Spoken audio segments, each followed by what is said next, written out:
Bloomberg Audio Studios. Podcasts, radio, news.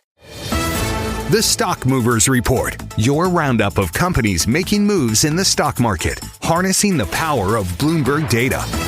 Let's take a look at some of the stocks on the move today. I'm Paul Sweeney alongside Alexis Christoforous and Bloomberg's Lisa Mateo. Lisa, what do you got for us today? All right, I want to start with FedEx, ticker FDX. Their shares have been up as much as 5% before the bell. They've kind of slipped back a bit to about 1%. So the big news is that they expect this $1 billion hit from trade volatility. President Trump's tariffs, one thing, but also the loss of that key exemption for low-value goods. Remember that de minimis rule? De minimis. Yes. Okay, so a big part of the reduction to adjusted operating profit comes from lower shipments from China to the U.S. The CFO put it out there. He said about $300 million due to the higher cost of clearing goods through customs. So that was the kind of negative side. On the positive side, though, they did reinstate their profit and sales forecast. They said revenue is going to grow by 4 to 6% in the current fiscal year. Okay. So despite trade pressure, the results were kind of enough to kind of boost those shares a bit higher. Like I said, they are starting to pare back up about 1%. But FedEx is just like seen as this predictor where the large economy is headed. That's what they're seeing. Always seen as a bellwether for sure. Bellwether, exactly. Just like Lennar, okay, for the housing market. LEN is the ticker. Their shares have been down as much as 3%.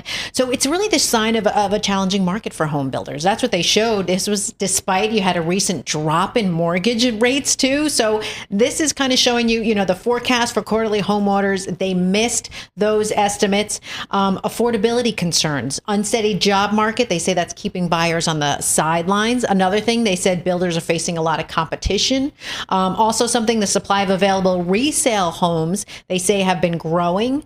So people don't want as many new homes because they have the resale ones. And in some areas of the Sunbelt markets, that's where builders are really busy. The prices are starting to drop. So those have been kind of the issues. I've heard that in Texas. I've heard that in Florida. We had some folks, somebody was in here. Danielle DiMartino Booth, she's down in Dallas, Texas. She was saying finally, price it's starting to break a little bit. Prices are starting to fall there, especially in places like Austin, right, which was red hot. Yep, in South Florida. So, and but it's but we've seen that. I mean, that's just kind of the not boom and bust, but it's just kind of the cyclicality of the real estate market, I guess. It's normalizing. Yes. It's normalizing. Just a bit. All right. And we have to bring out the Intel because it was a big story yesterday, right? Ticker INTC. Yesterday they had a 23% rally worth of Nvidia's, $5 billion investment in the company. So basically, the two companies going to co-develop chips for PCs and data centers.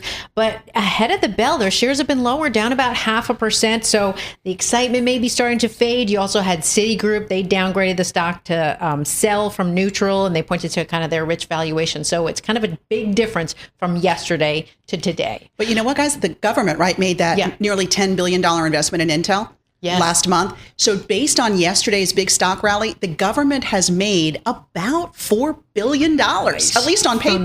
Not bad for a day's work, right? Not too bad. And it's kind of like showing how it's a different world out there. So Scholastic is the last one. It's ticker SCHL. And their shares really taking a hit, down about 10% before the bell, a wider loss last quarter. So this is what we were talking about. Schools delaying, pulling back on the purchases because they just don't know about federal and state funding. That's really been in the headlines lately. So you had their education solutions revenue. It dropped about 28%. I didn't realize there were so many areas to Scholastic. Like you have the book publishing, distribution, that revenue rose. Book fairs revenue climbed, but you had book clubs revenue that fell. And their entertainment revenue, which I didn't even think about, that fell also because of production delays.